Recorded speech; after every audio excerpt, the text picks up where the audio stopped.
From the boogie down streets of Queens to a pile of beans, a new cup of piping hot Polish Italian Java.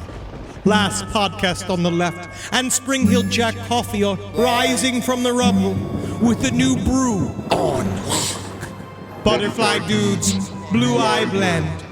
Nothing to do with any moth-based entity. Don't even think about it. This is a butterfly dude. Don't mind the blue eyes. He's just Caucasian. Our new proprietary roast might seem eerily similar, but don't let your tongue deceive you. It's a butterfly dude roast. This is the Butterfly Dude's Blue Eye Blend. Entirely delicious, and not just the same beans. Butterfly Dude's Blue Eye Blend. From the cocoon to your room. There's no place to escape to. This is the last podcast. On the left. That's when the cannibalism started. What was that?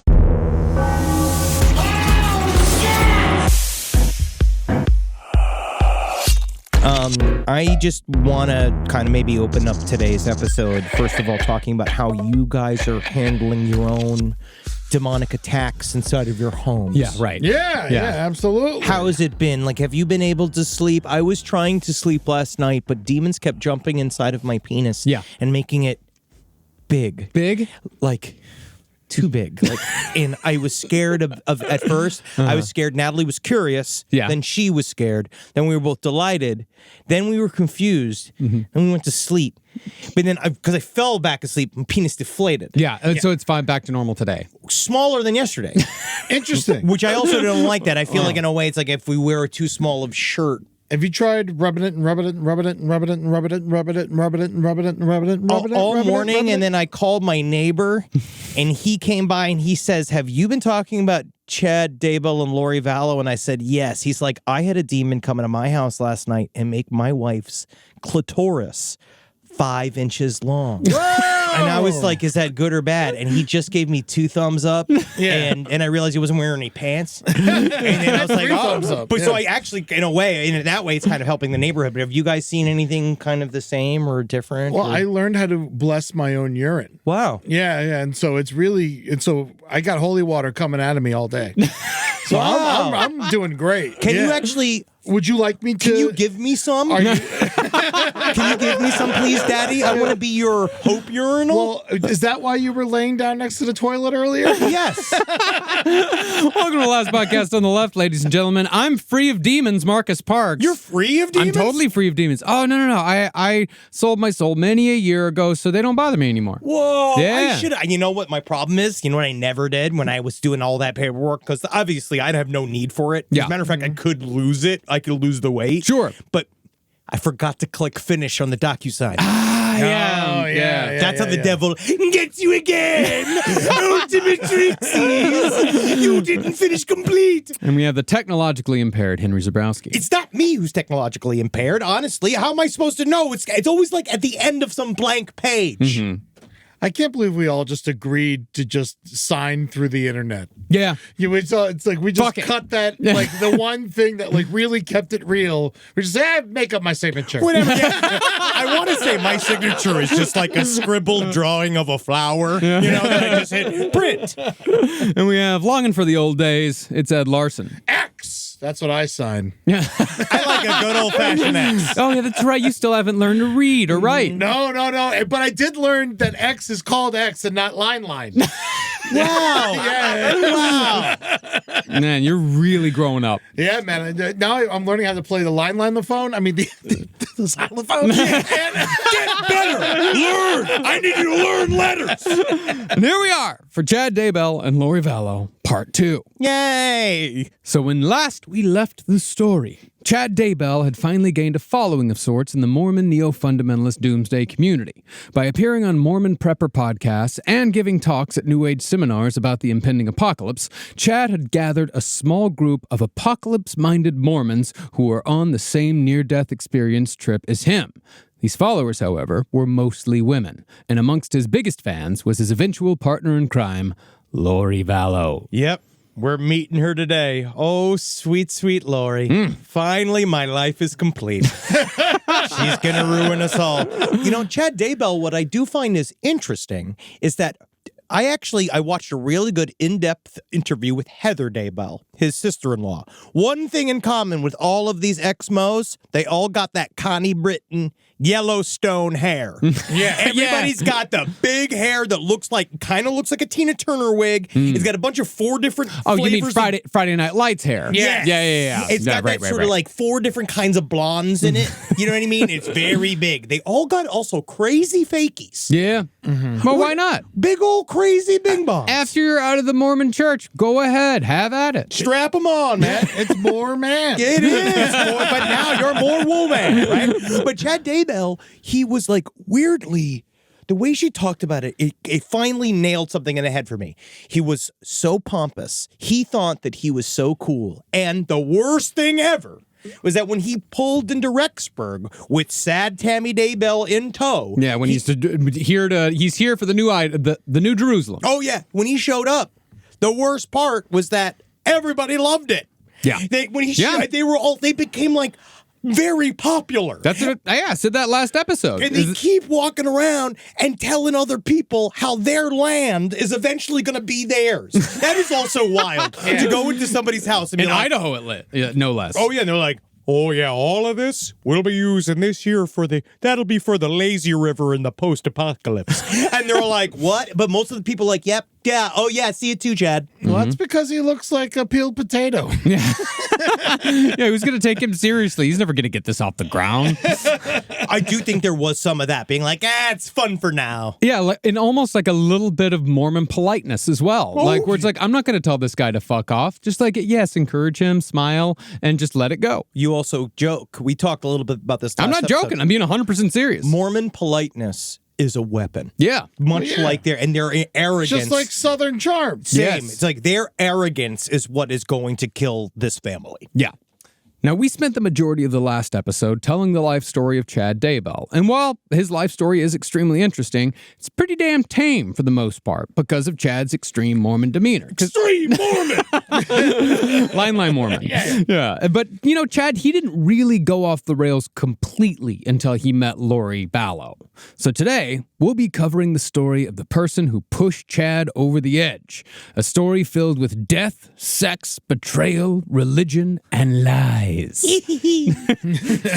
is the life lived by everyone's favorite Idahoan, Lori Vallow. But Lori is only part of the picture here. As we cover her, we'll also be covering her family in detail, because none of us would have ever known Lori Vallow's name had it not been for the influence of her parents, and conversely, the influence Lori was able to exert on other members of her family. Like Patrick Schwarzenegger. Yeah.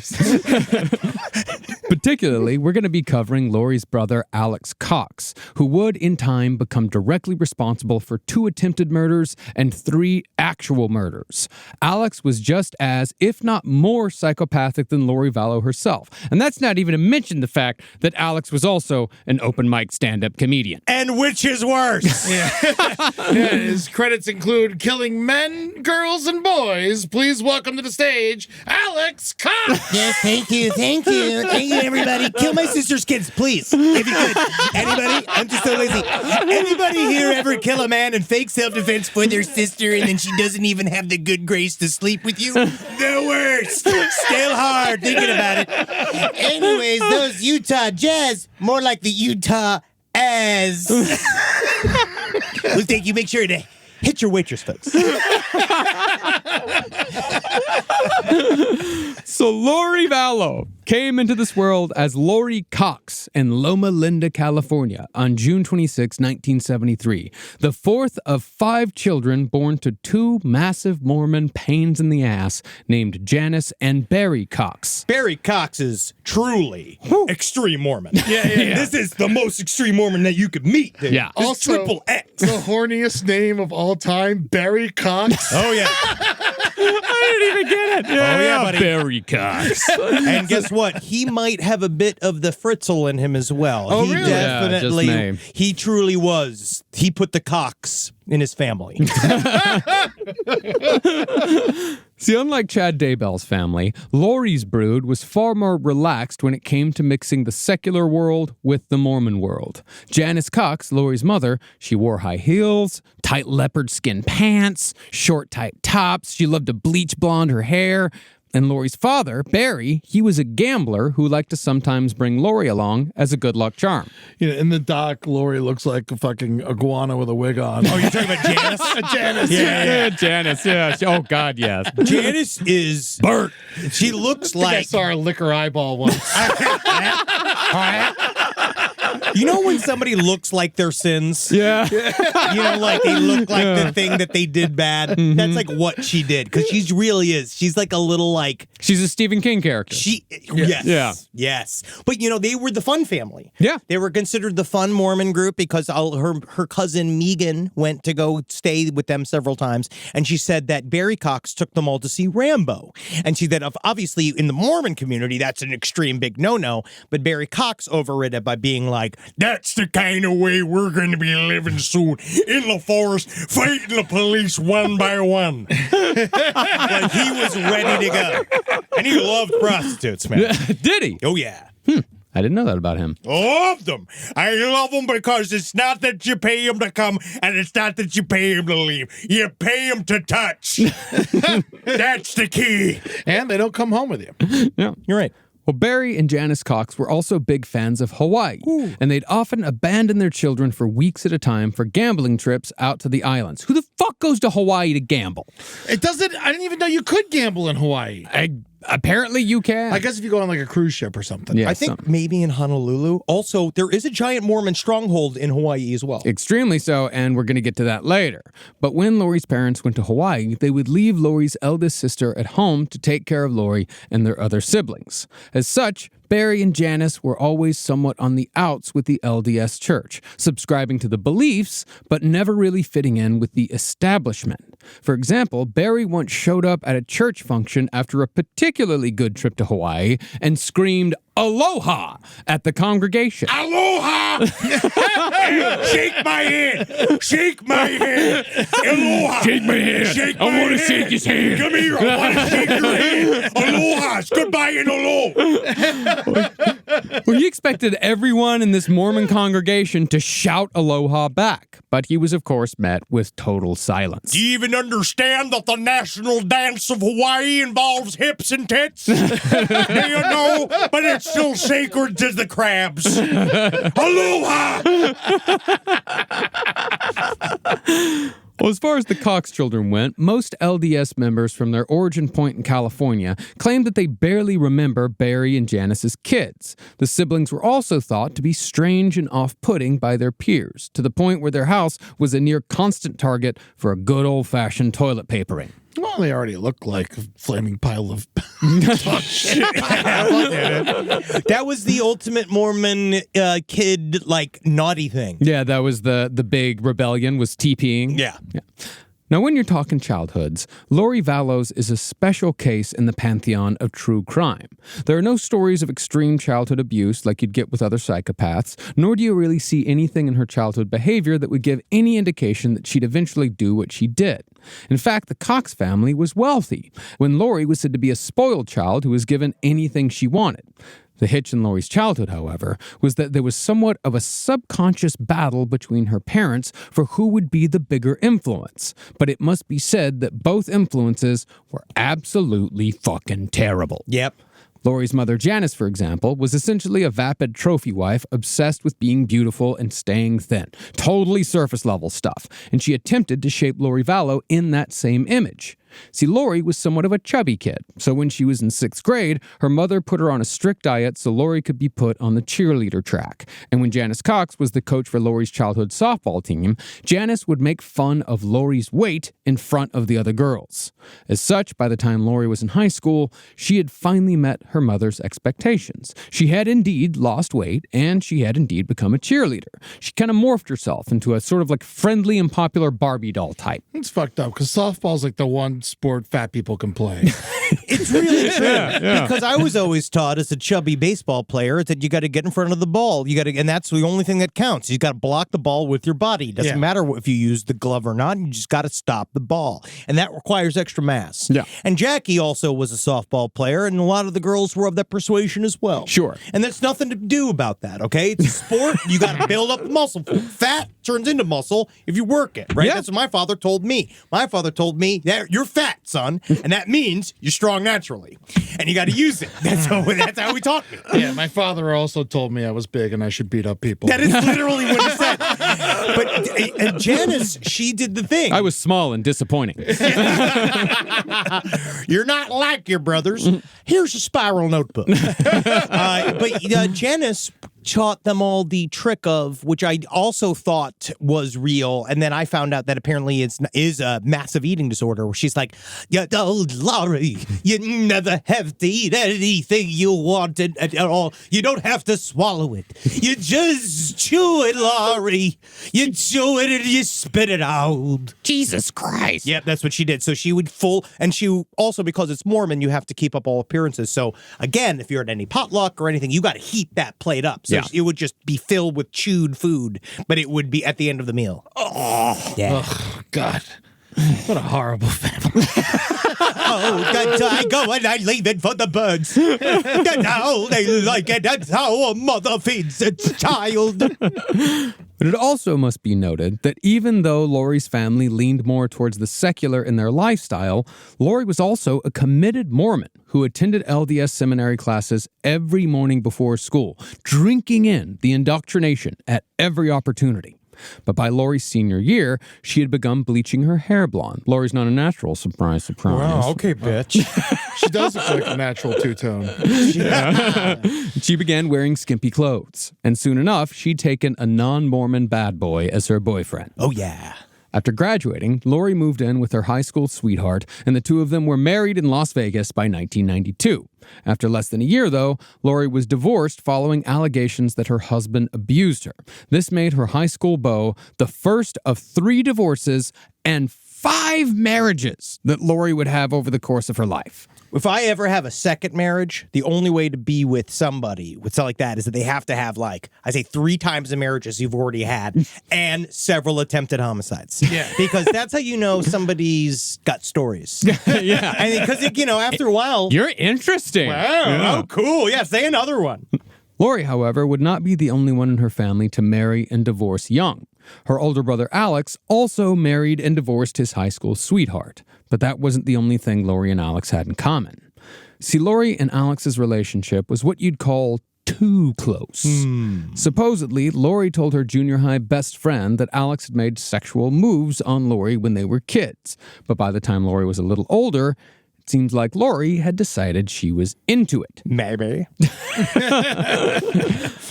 From what Alex's first wife said, Alex would quite often talk about how hot his sister was. It's just science. It's just hot girl science. It's not about it being, it's objective. Yeah, I mean, she's related to me. Yeah, but that's the difference, is that that's in the end, that's just what's kind of legally keeping me from being inside of her. But otherwise, objectively, yeah, of course, I'd fuck her mouth and I'd play with her butt.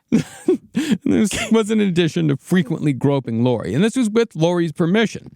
But the worst was when Alex would sometimes lift Laurie by her waist and put her in his lap, and Laurie would respond by enthusiastically bouncing up and down on her brother's crotch. See, that's what Eddie missed out on being a single child and being an only child, is that it's just so much fun to play Clydesdale with all your brothers and sisters. You guys used to, you used to play the earthworm game with your brothers, right? Yeah. Where you used to crawl between their legs and then they'd ride you around, right? Yeah. They would do that. And then, so you and Jackie, what did you guys do? You played like the elephant game. Was that what it was called? Like where she would grab your penis, right? Yeah. It's not sexual.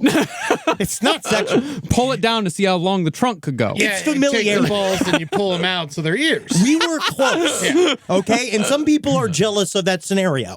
Yeah, and just because I was an only child didn't mean I didn't have this relationship with my bishop. Yeah, I know. That's what's so nice, is that's what the church is really great for. It helps fill in those gaps. you fucking asshole.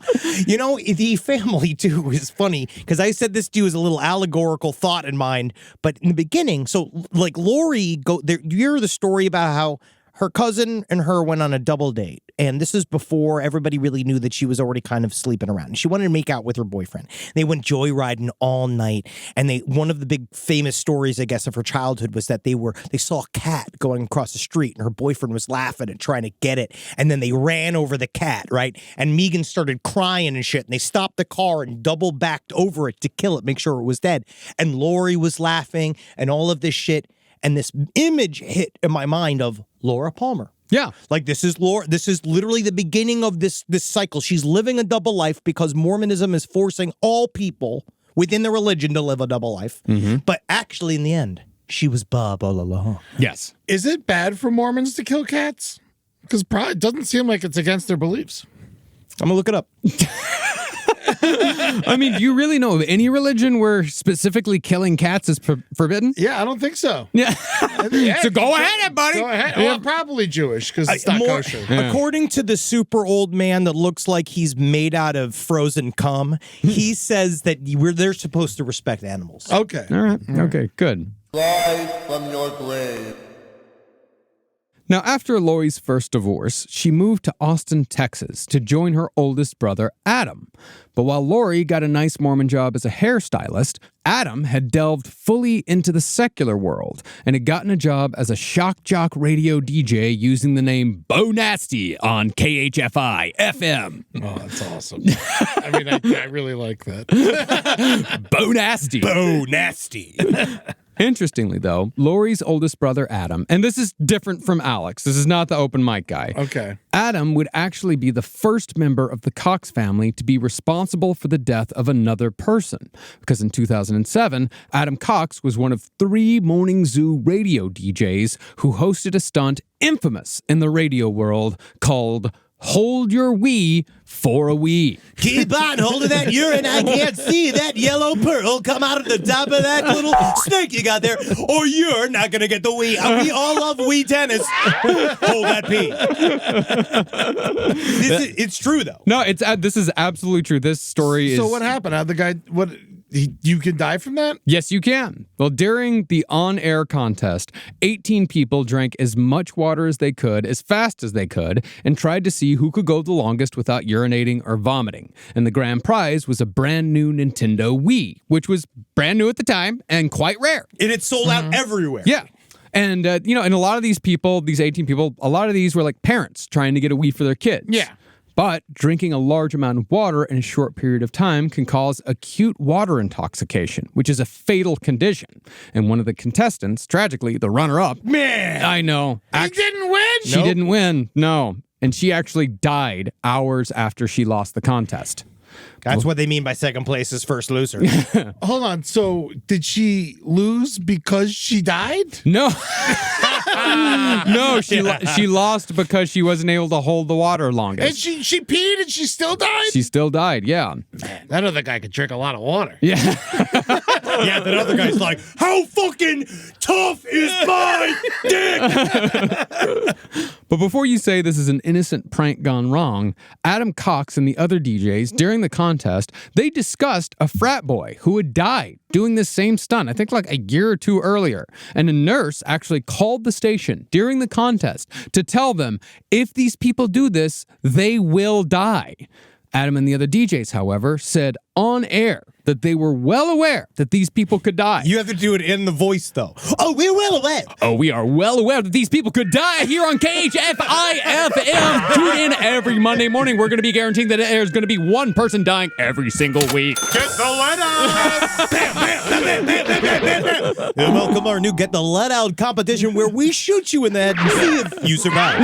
And tomorrow's Tuesday, and that's our poo for Tuesday. Hold your poo. Hold your poo. Poo for Tuesday, we're going to see if these people can eat as much feces as humanly possible, and we're going to see just who is going to be the champion and who's going to win 2 tickets to 7 Mary 3. I could have guessed it. It's Stinky Pete.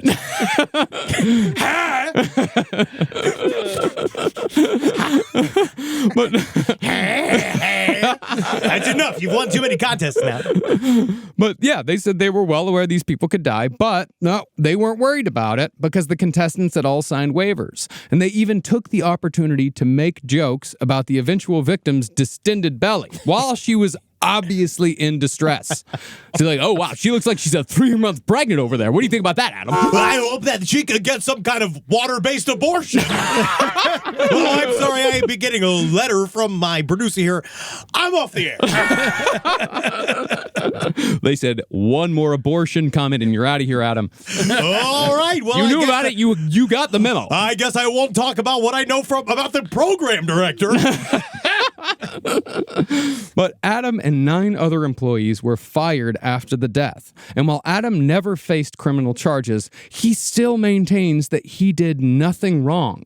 Adam Cox actually tried the Nuremberg defense. He said he was just following orders, and he actually saw himself as the victim here.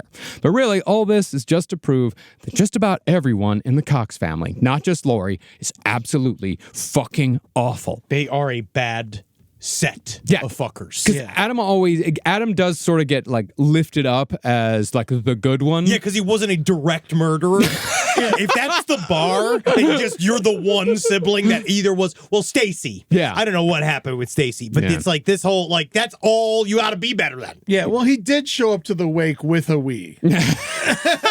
This is just so that the body has something to play while it's resting in hell. Heaven. Well, it depends if it was Mormon or not. That's true. Now, from what one of Lori's friends from her younger days said, Lori was always unsatisfied with her life and was constantly on the lookout for something to fill the void. I will not live a life I do not deserve. Ugh. It would, however, take a while for Lori to realize that her mother's plan for her life was not going to do the trick. Now, Lori certainly tried her mother's way of existing in the world for many years, a life of marriage, kids, diets, Hawaiian vacations, and shopping. But in the end, Lori found that her father lived life in a far more satisfying way, as Barry Cox lived a very fundamentalist Mormon life of arrogance, selfishness, and extreme delusion. Extreme Mormon activity! Extreme Mormon! I will not have a cup of coffee. I will kill your child. Yeah, that's the problem with being too extreme in the Mormon world. No energy drink sponsorships. None. No, actually, they can't have energy drinks. It's really just coffee.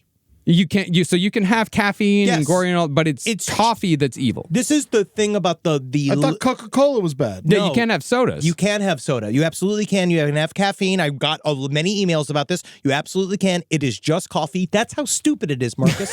That's what I mean. It's fucking arbitrary. Yeah. It's fake. The whole thing is fucking fake. No. As soon as you hear a series of ornate rules from 1,000 years ago, it's not fucking real. Well, the rules about coffee and tobacco, if I remember correctly from our Mormon series, I believe that came as a revelation because it was either one of Joseph Smith's wives or one of Brigham Young's wives who didn't like people drinking coffee and didn't like people smoking in her house. Yes. So she complained until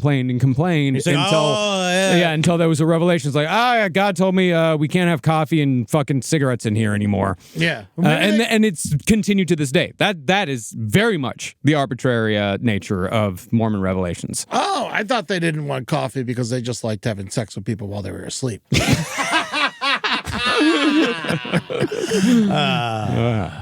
Is that wrong? No. See, while Chad Daybell was more influenced by the near-death experience / end-time side of fringe Mormonism, Lori Vallow came from a household deeply steeped in a particularly Mormon flavor of right-wing extremism that informed the way Lori's father lived his entire life. But perhaps what most influenced Lori's idea that she could bend the world to her will and make things true just by saying them out loud was the fact that her father was also that most egotistical and fantastical of American creations. Barry Cox was a sovereign citizen. I'm a private nation. I am the governor of a private continent. I am not a sovereign citizen. That is a reduction of my power. And he has been waging an ongoing one-man war against the IRS since the 80s. I throw a calculator into a river every day. And so let's spend a little bit of time on Barry's sovereign citizenship and the particularly Mormon brand of right-wing extremism he subscribed to, because it really is these two things together that explain the incredible arrogance and the magical thinking that led Lori Vallow down her eventual path. Now, a sovereign citizen is basically a person who doesn't want to pay taxes, but they justify it by saying that the United States government is illegitimate, and they therefore claim that they are not subject to any government statutes unless they consent to them personally. You're also leaving out the people that have expired licenses that they don't want to complete, expired registrations that they don't want to complete, people that don't want to deal with government statutes. Any form of what they believe to be arbitrary government statutes, like the regulations that keep us safe on the roads. Basically anything that requires an errand, they don't like. They don't want to do it. They don't want to run errands. That keeps them from drinking while driving. They're not a fan of. And guess what? But you know what? Much like an NDA, no law can really keep you from drinking and driving. You can still express that liberty yourself with just your hands and beer in your mouth. And just remember that that's the last thing they can take from us until the police shoot you in the head. Well, sovereign citizenship is actually a relatively new concept, and its origins lie in a conspiracy-focused white supremacist movement from the 60s called Posse Comitatus. Posse Comitatus began as a reaction to the civil rights movement, which they saw as government overreach and proof that America as they knew it was dead. Consequently, the movement was mostly focused on not paying state or federal taxes because they believed the government had been taken over by the Jews. Hello. Yeah, you always point at him. Meanwhile, I think JFK was fucking president at the time. But it's fine. It's already, they're all Protestants, so it's fine. Yeah. See, this movement subscribed to the Christian identity belief that Jewish people are the descendants of Satan, and that white Europeans are the real lost tribes of Israel, the ones who will one day build, hint, hint, a new Jerusalem. If this sounds familiar, this is pretty much the same thing Chad Daybell believed. Just substitute white for Mormon, and it's the same thing. It's the same thing anyway. And yeah, the religion that didn't let black people in until 1978. Yeah, now they'll always have one. Yeah. Naomi Perigin, a really funny comedian, said that bit the other day. It's like she always lasers in on the one black person that is in every one of these scenarios, and always like, how did you get there? Yeah. And, it's not a coincidence that the Christian identity movement is big in Idaho, which is where Chad Daybell, of course, decided to build his own New Jerusalem. Now, the Posse Comitatus movement faded in the 80s after a member got into an inevitable shootout with federal law enforcement. Happens quite a bit with these guys. But Barry Cox... The good ones.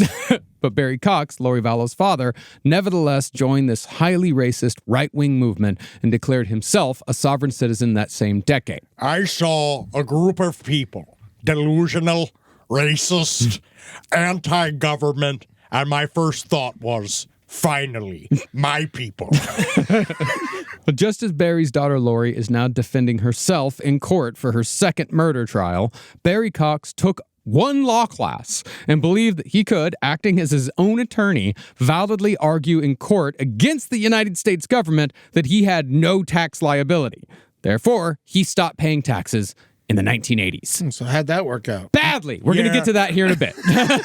Let's just say I'm according to I'm looking at several of these old statutes here, like not gonna give it. And I saw this is called Go Fuck Yourself versus Suck My Dick. Chapter 9 through 14 I'm going to reference, where I'm going to say, you can take our tax money, good sir, and shove it in my own cock and balls. Fuck you fucking pieces of shit. That's all sovereign citizens do. Yeah. Well, more punctuation. You're right. Well, eventually, Barry also became an author who released his very own ebook in 2019 called How the American Public Can Dismantle the IRS. Here's the IRS's address. Get a pickaxe. All you have to do is start from the bottom. Eventually, the top of the building will topple. Well, over 421 indecipherable pages, Barry mixes all the modern conspiracy keywords like cabal, deep state, and Satanism with passages from both the Bible and the Book of Mormon. And all this is to argue about why paying taxes makes you what else? Here's another keyword. a zombie. Oh, shit, the Z word. First time we're going to hear it today. Fucking hate when people suck so much they make you root for the IRS.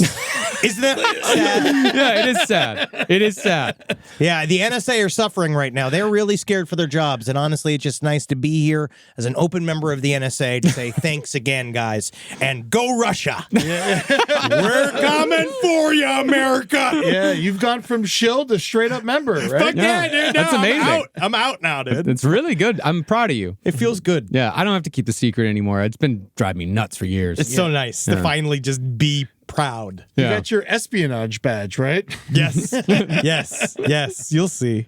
This fable is known as the White Horse Prophecy, and it is key to the understanding of this entire story to know that Lori Vallow was raised believing that everything I'm about to say is 100% the truth.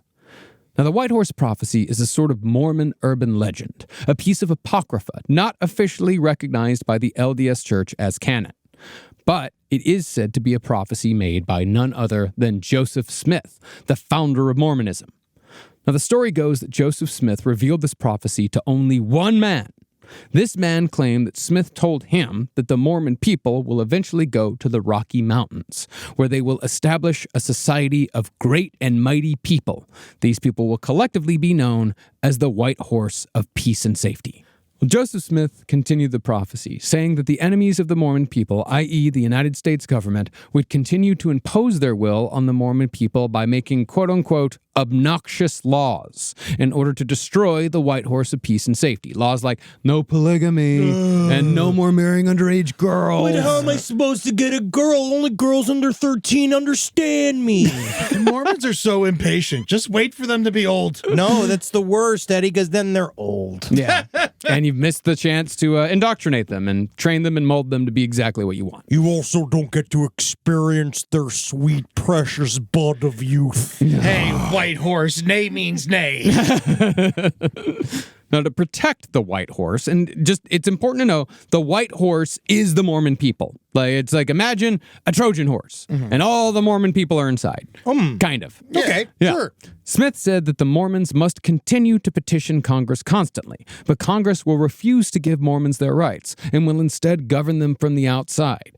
Now, this might sound like the Mormons wanted to break away from the United States. Yeah, Marcus. But they actually very much want to be a part of our country. They kind of have a have your cake and eat it too type of situation going on. I think they want to own the bakery, Marcus. Yes, I think so too. Basically, the Mormons were hiding behind the concept of religious freedom in order to do whatever they wanted to do. Mormons are therefore big proponents of the Constitution, because the freedom of religion clause in the First Amendment works as a sort of loophole for all the nefarious shit they get up to. According to them, thinking that if you make it a religious right, then it should be protected by those laws. Yeah. So you could make having a child bride a religious right. You could make killing people because they're unsavable a right. You can make these things because, and then their real goal, in the end, let's face it, their real goal is total subjugation of all of us and a complete theocracy of the United States of America. But we're not there yet. Mainly just because everybody really likes tits. And I really think that's the main thing keeping us from a full theocracy, is that we really like tits and we like pussy and we like dicks and we like having a good time. We like Budweiser commercials. Like, we like it too much. Yeah. And that's the problem. That's what the Mormons don't understand. Well, and I also think that the Mormons, their goal for the rest of us is not subjugation, but straight up murder. Oh, they'd very much just like all of us to be dead. Well, the Mormon idea is they'll just close their eyes and have a peaceful sleep and wake up and we'll be gone and not have to really deal with the fact that we all were murdered by God. So they're so lazy they won't even kill us themselves? Oh, they start to. That's why we have Lori Vallow and Chad Daybell. That's be the change you want to see. But didn't they just kill their own? Yeah, well, that was a beginning. That was a start. They stopped being their own because they became zombies. Now, according to the White Horse Prophecy, the Mormons would live to see a day sometime in the future in which the Constitution would be nearly destroyed, that it would, quote, hang like a thread as fine as silk fiber. And by the way, hanging by a thread, that's a Mormon dog whistle. If you hear someone say, this country is hanging by a thread, that usually means they're a follower of the White Horse Prophecy. It's kind of a little code so people know what you're talking about. Glenn Beck used to say it all the time. Glenn Beck, big Mormon. It's true. Converted. Like, when you click Worst. these things, it's completely real. All of these are like the hanging by a thread thing. You think that that's silly until you start to hear prophets say it. Yeah. They talk about it. They use it as a term. We had senators say it. Orrin Hatch used to say it. Senator Orrin Hatch out of Utah used to say hanging by a thread all the time. See, when I hear something's hanging by a thread, my instinct is to like help it. You know? No, the way they think to help it is to tear the thread. Well, once the well, kind of, sort of. Well, not eventually, yeah. it's, you know. Yeah. Well, once the Constitution is, quote, hanging by a thread, that would be a signal for the Mormons, a.k.a. the White Horse of Peace and Safety, to rise up and save the United States from the rest of us sinners. Save the United States. Most importantly, though, the rising up of the White Horse. You can't do air quotes on fucking radio. I do it for the video. And it's for me. The majority of the people who consume the show are listening to it in audio form only format. This is for me. If you want to know what Henry's air quoting, please join the Patreon and watch it. For video content. Video episodes of every single episode of the last podcast on the left.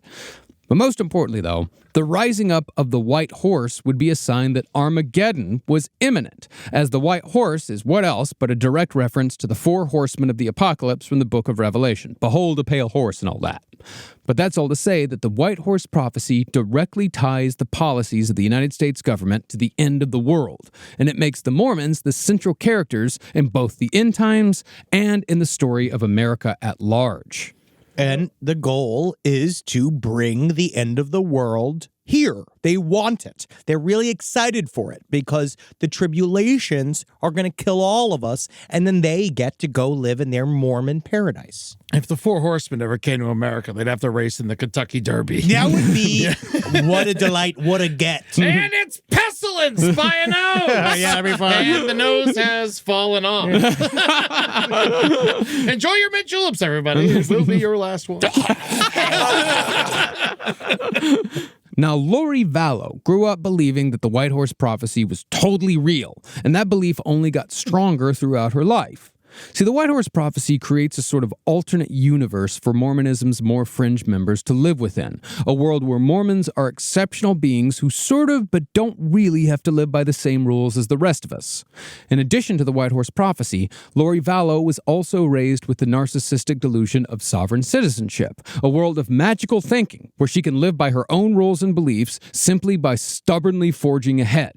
This is also a world of right-wing extremism, because while the followers of the White Horse prophecy say they want to protect the Constitution, it's really the amendments that they have a big problem with. Which is like half the Constitution. It's a lot of it. For them, the abolition of slavery, the implementation of federal income tax, and giving the women the right to vote, those were the real assaults on the Constitution. And the less conservative America gets, the more these people freak out in increasingly destructive and dangerous ways. Like, say, I don't know, killing your own children. But hey, the killing of their own children was supposed to be for all of our good, Marcus. Oh. And that was in the original Constitution, right? Yeah, kill a child. Yeah, if you want to vote, kill a child. That's a great way to do it. I feel like the only way you should be able to vote is if you've received an abortion. I think those are the only people who should vote. Okay. Yep. Yeah. All right. I thought you meant like you had to bring like a child's corpse to the polling booth. If you can, yeah. Please. Like that's going to be one of the big new changes. No, I've paid for an abortion that had nothing to do with me. Does that mean I can vote? Was it for fun? No, it was for one Did of you my... just hang out outside of the clinic? No. Is this how you met Julie? Is this how you meet women? Back in the day, one of my cooks knocked up a waitress, and I needed them both at work. You're disgusting. You're literally Tom Harrison. Like that's disgusting, Eddie. You did it for the most evil reasons. That's like William Randolph Hearst. Yeah, Sorry, just get it done and be here by 4:30. Wrap it up, all right? There's no time for crying. All right, we'll get it past this. So just listen to Ben Folds' Brick one time, just for the fake. We'll get through this once. I put the petty in petty cash. Also, Barry Cox believed in the concept of the lower 95. Yeah. That was a thing that he used to say all the time. What's that mean? So he said that they were in the top 5% of humankind. The whole family. Cox family. The whole Cox family. That they- Lori, Adam, Alex, all of them. They were better than everybody. They were powerful. They were hotter, more fashionable. They were better than everybody. Oh, that's why Barry only slept with them. Yes, exactly. Why would you go out and get steak when you have hamburger at home? he literally is but he would say that all the time. Anybody did something dumb in front of him, he would always be like, "That's the lower 95 for you." That was what he'd say. And so he kind of also this idea that there are expendables here. But again, let's not get too far ahead of ourselves, and let's rejoin Lori Vallow in the mid-90s in Austin, Texas. Now, within a few years, Lori had gotten together with the man who would become her second husband, and in April of 1996, she gave birth to her first son, Colby. As it was with her first husband, Lori also claimed that her second was abusive, saying that he physically and drunkenly assaulted her multiple times, even going so far as to threaten to kill her when she was pregnant, which he very well may have. But in the end, Lori's second marriage was only a little longer than the first, and she was divorced again by 1998. Lori, however, wasn't the only person in the Cox family having troubles, as it seems like the Coxes were in a near constant state of crisis throughout the mid to late 90s. They love drama. Yes. The Coxes love drama, and everybody around them. I also feel like, I'm just going to go out and say a big old blanket statement.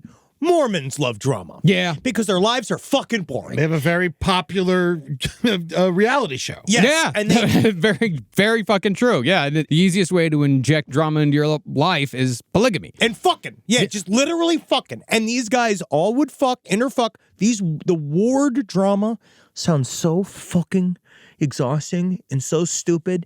And the way that they talk about their wards as if they were mystically placed in Rexburg. Oh, you were mystically placed in Clarkston, Idaho?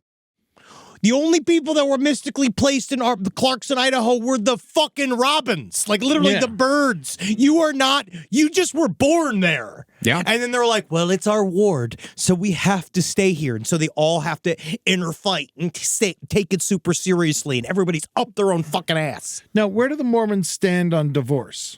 Cannot be divorced. That's why they kill so many of their wives. That's why they kill them. Wow, okay. It's because the stakes are so high. Those are the things, too. Remember, is that's also what's horrible, is that your entire family lives in the ward. That's where your home is. It's the only thing you've ever known. The religious family that you've surrounded by, that's the only group you've ever known.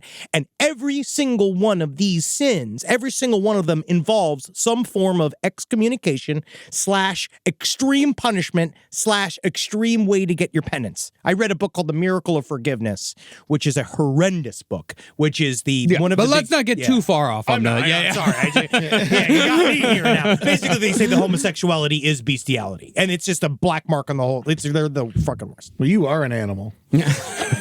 Tear you up. Excuse me. Let me get my lube. I just have my anal jelly here waiting for me anytime I need it. Swiss Navy brand with clove oil. There's nothing better and there's nothing slipperier than a sailor from Switzerland. Yeah, you want to poke some holes in a man? Join the Swiss Navy. We didn't get paid for this. No, Someone just sent this in the mail. Yeah, someone sent us a big, extra large bottle of Swiss Navy anal lube. Yes, they sent it in the mail. MALE. Rise from your grave. Let's get into some of the dramas of the Cox family in the mid-late 90s. Yeah. First, Lori's brother Alex got excommunicated from the LDS Church after his ex-wife made claims of sexual promiscuity, which put Alex on the outs with the Mormon establishment for good. And I think how Lori Vallow and Alex got around this, correct me if I'm wrong, how they got around divorce is that until Chad Daybell, every man that Lori Vallow married was a non-Mormon. Yeah, like not all of them did. Most of them converted, but not all. So I think because she was not married within the church and was not like sealed within the church to another like lifelong Mormon, there's all kinds of fucking loopholes and, ways around it. And it's not like, they're in a sort of like FLDS community, like a fundamentalist community where, they could be murdered for doing something like divorce. They're kind of living with one foot in the secular world and one foot in the Mormon world. Oh, so there's no Mormon chapels in Vegas. There is. There is. Really? Oh, yeah. there must be a temple in Nevada. Yeah, there's definitely a temple somewhere Well, in a there. temple, I'm saying like an all-night wedding chapel. They don't do it like that. No. They don't do it like that. I mean, I wish. It'd Yeah. be fun. But Lori Vallow did get married in Vegas twice. But I also feel like with Lori specifically, see, Mormons, again, they're so obsessed with appearance and they're so obsessed with it that, like, I think sometimes they let people slide that are really, quote unquote, good looking Mormons. Could be. Well, around the same time that Alex was excommunicated, Lori's older sister Stacy was also going through a divorce, in addition to a custody battle with her husband and a rapidly deteriorating mental state. And that mental state was incurred by growing up in what her husband called the psychological hornet's nest that was the Cox family. Well, concerning Stacy Cox, because of Janice's constant fat shaming of her children, Stacy developed an eating disorder and had declared after having her only child that all food was poison. As a result of Stacy's delusion and the lifestyle that went with it, her daughter's teeth grew in without enamel because of a lack of calcium, and her husband would be given custody because of Stacy's instability and neglect. But as we'll see time and again, the Cox family does not take kindly to one of their own being crossed. At one point during the breakup, Barry Cox showed up at Stacy's husband's place of work. He slammed him against a wall, screamed Mormon scripture into his face, and stuffed divorce papers down his shirt. The whole Stacy saga only ended when Stacy fell into a coma and died in May of 1998 at the age of 31, after years of being in and out of the hospital because of her eating disorder and because of complications from type 1 diabetes. Type 1 diabetes, you need food. Yeah. Oh, yeah. It's a major part of it. It is. Yeah. It's the main part. Yeah. Now, soon after Stacy's death, the government finally came for Barry Cox. After years of so-called paper terrorism, in which sovereign citizens like Barry clog up the courts with frivolous lawsuits and endless paperwork, Barry was finally sentenced to a year in prison for tax evasion and was ordered to pay $250,000 in back taxes. I do not have this money. What happens if I do not have the money available at any point in my natural life? I would like to have anybody who's ever not said that to a creditor to do it once. Yeah. It's really fun. You've done it. You taught me. Like, sometimes I used to pick it up and eventually be like, I have nothing. I remember one time talking to a credit card, like, debtor, and I was like, so if I pay you, I can't pay my rent or buy food. But then I just have paid you. And they were like, exactly. And I was like, conversation's over. Yeah. Lori, however, was still attempting to live the life of her mother's world because at 27 years old, Lori met and married her third husband, a man 16 years her senior named Joe Ryan, who converted to Mormonism for Lori. Soon after his conversion, Lori was pregnant again, and she gave birth to her daughter Tylee in 2002. Tylee, of course, would be one of the two children that Lori would one day come to murder. Now, Lori's third husband, Joe Ryan, was said to be quick to anger, and the marriage fell apart fast. He was again abusive, but instead of leaving her husband like she did the other two, Lori began to inch closer into the world of her father. She threw herself into Mormonism completely and got real weird with it real fast. During the early 2000s, Lori could be found dancing by herself in an empty room filled with mirrors while listening to religious music, which Lori said was her form of meditation and her way of getting closer to God. Now, that's a Laura Palmer scene right there if I ever fucking heard one. Oh, yeah, her just like, oh, Jesus got your hands on my titties. Oh, Jesus got your finger in my pussy. It's too bad Instagram Live wasn't around yet. Do you think, question, TikTok saves the kids or gets them to the furthers grave kids? faster? Yeah, I don't know. Yeah. What do you think? Does it Well, podcasting certainly didn't help. podcasting accelerated the whole thing. Yeah, podcasting made it way worse. No, I think we're talking about a zero-sum thing here. I don't think TikTok helps or hurts. But the thing about TikTok, you could see that she's hot. Yeah, I guess so. Yeah. Periscope. But she's not hot. She's not that hot. She's not you keep hot. calling her so hot. Well, it's just because it's in Idaho and she's standing next to Chad Daybell. Yeah, anyone looks hot when you're standing next to an uncooked pancake. Like A dollop of a man he is. He's a dollop. Well, even stranger than the dancing was Lori's increasingly bizarre beliefs about the dead, such as her belief that her daughter Tylee was the reincarnation of Lori's recently deceased sister Stacy. Lori also began edging into the more esoteric side of Mormonism, Daybell territory, when she claimed that spirits from beyond the veil were giving her daily instructions on how to live every aspect of her life. Now, this really goes to show you never really know what the people you see on TV are thinking. You never do. Because it was around this time that Lori Vallow appeared as a contestant on Wheel of Fortune. She placed second and won over $17,000. She solved one puzzle, named 4 characters on the Love Boat. I can't do it. Doc, the Captain, Gopher. Gilligan. Mr. Pete. Yeah, Mr. Pete. Who's the guy that checks vaginas to see if they've been disturbed? Oh, Snapper Jake. Yeah. Yeah. Love Snapper Jake. God, he's great. God, he was great. I wonder if she got along with Vanna Whitehorse. Whoa. That's a good burlesque name. You joke about that, but I would imagine that she saw some sort of sign in that, and so in Vanna White's name, like that she probably did. These people see signs in everything. They see their own worldview reflected back to them, and Vanna White just has to deal with it when she goes and shakes her hand. Do you think that anyone ever met Pat Sajak and he was like, "Hi, I'm Pat Sajak," and then they would be like, "Jack." Yeah. And then he decks him in the face. Don't you fucking disrespect me. All right? I deal. People come to me with nothing. You spin a wheel and walk away millionaires. Yeah, that's the little known fact about Pat Sajak. Massive bare knuckle boxer. Oh, crazy. One of those Irish guys with the upward fist. That's how he got the job. Now, it seems like Lori was enjoying the attention she was getting, as a few months after being on Wheel, she entered the Miss Hayes County beauty pageant, and she won, which made her eligible for the Miss Texas pageant. Yeah. When Lori was interviewed by the judges, though, she made a statement that at the time was somewhat innocent, but in hindsight is fucking chilling. When Lori Vallow was asked what made her tick, she said, quote, "Being a good mom is very important to me, and a good wife and a good worker. Being all those things together is not easy. So basically, I'm a ticking time bomb." I feel like there's so many game show contestants that have killed somebody. A lot. We talked about one a month ago. a few weeks ago. Yeah, the newlywed murders. It happens a fair amount. Yeah. I mean, it's just you take any sample from anything, and there's going to be a fair amount of murderers in it. Yeah. Yeah. But Plumbers. yeah. Woo. Rob? I don't know. He won't allow. He won't even give it up. Well, of course, being a ticking time bomb, that's not a winning answer for the Miss Texas pageant. No, it's frightening. Yeah. Now, because of the frequent physical abuse and some alleged sexual abuse committed by Lori's third husband, Lori filed for divorce from Joe Ryan in August of 2004 and engaged in a lengthy custody battle for her daughter Tylee.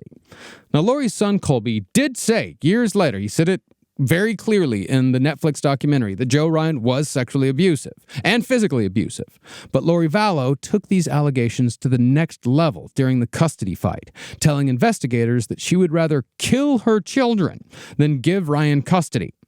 But after multiple investigations found that not only had there been no sexual abuse, but Lori had been coaching her kids to tell abuse stories, it was decreed that Joe and Lori share custody of Tylee when the two of them were finally divorced in 2005.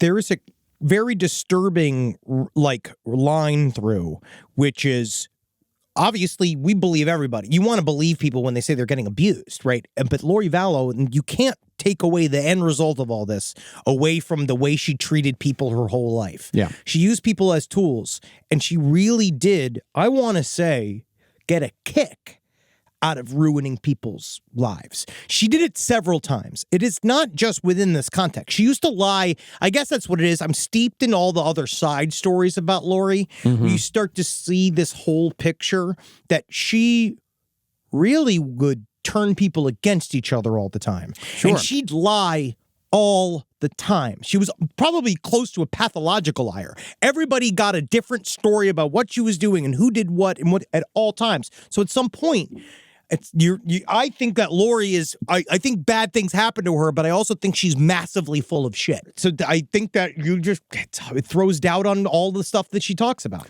Well, I mean, if you talk to Colby Ryan, you know, his dad was not a nice man. Yeah, he said clearly like he was physically abusive. He also said he was sexually abusive. So I think she had a pattern. Like I think she definitely like did have like 3 abusive men like in a row. But her 4th husband, Charles Vallow, I don't know if she always made up stories about all these guys because she, you know, didn't do that with Charles. She did though. But not in the abuse way. She did. She said that he molested Tylee. Like did she say that? Yes. He throws it around. She kept throwing it around. Yeah. And it's just like when you drop it 3 times. Yeah. Like that's when it just gets to a point where like now you're trying to hurt. It's like something. weaponizing. You're weaponizing something. I don't know what it is, but you're doing something. I don't know what the fuck it is. And again, if she didn't kill her kids, it'd be different. Yeah. Colby seems on the level, though, after watching the doc. He does. Yeah, he does seem on the level. Yeah. He has a whole podcast where he talks about this. Yeah. Well, not too long after her divorce, Lori filed for bankruptcy, owing $750,000 to creditors, including, like father, like daughter, $100,000 in back taxes. Wow, proud. Yeah. All that was fixed, however, when Lori met her 4th husband, the long-suffering Charles Vallow. At 49 years old, Charles was another older man. As such, he already had 2 sons of his own and had just divorced from his first wife when he met Lori. Described as tall and strikingly handsome, Charles Vallow seemed to just be, normal dude, middle-of-the-road guy, a financial planner, earned about $250,000 a year. But that big salary meant that Lori had solved her debt problems, and the 2 of them frequently joked about her being a gold digger. Ooh. Now, I could see how people could make that assumption, because Lori and Charles were married within just a few months of meeting each other. They'd met in the fall of 2005, married in the spring of 2006. By then, Lori Vallow had her 4th husband, whom she married in her 2nd Vegas wedding. The 4th wedding is a Reno wedding. Yeah. We've talked about this. 4th wedding's Provo wedding. See, first wedding's always got to be a big deal, obviously. Second wedding, you should probably kind of keep quiet about it. I think the second wedding is the quietest one. Third wedding is secretly. That's done inside of one of those places where you stop and you just get the form. Yeah. And then I think 4th, you could do it again big, being like, no, this one. I think the 3rd one is the one when you make the big statement of I think that the 3rd one has to be bigger than the first one because you got to prove that you really love this one more than the other 2. Yeah, the 4th one's Circus. That is, you're right. Actually, I'm sorry. Yeah. I can't wait till my 3rd. It's officiated by a chimp. Yeah. How fun is this? How nice is this? You got the banana? You got the banana for the pastor?